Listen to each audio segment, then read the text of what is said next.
you have to get listed as a product to be considered for use in an oil spill response.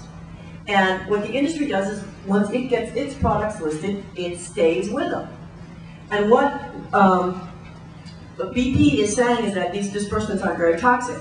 And that is because EPA has this very outdated standard bioassay that's 48 hours long or 96 hours long. In other words, 2 days or 4 days. And you plunk in adult turbot or brine shrimp, adult, and you leave them sit in these beakers for 2 days or 4 days, and then you see how many lived and how many died. And the thing is, this is like the white rat of the lab, okay? This is like, there's no resemblance to what's going on out in your Gulf. Where are the tests, the toxicity tests on ecologically important species, on economically important species, on young of the year? This stuff is a lot, young of the year are a lot more sensitive to dispersed oil and dispersed sediments than adults. So these tests that BP is able to kind of hide behind, that EPA has said, okay, if you pass this test, it will be okay. It's not okay. I mean, it bears no resemblance to what's going on out in your ecosystem. We have a complete, I think an experiment gone wild out there at the moment.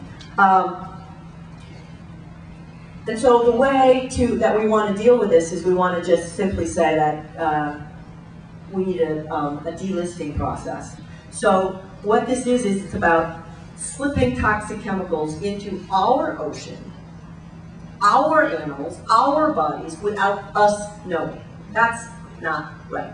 And if we said no, then that would force the EPA to actually require industry to develop stuff that works, even if the industry doesn't develop it. Because what happened to us is the same thing that's happened here, is our community got besieged by people with potentially really good ideas how to clean up an oil spill that weren't being used because industry is locked into something that didn't work 20 years ago and it's not going to work now. Dispersion. Simple.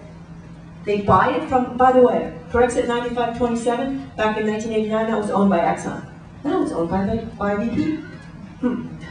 And what's happening is the industry is making money, it's selling itself the product, and then it's writing it off as a tax for the cost of doing business. And got this wired. Yeah.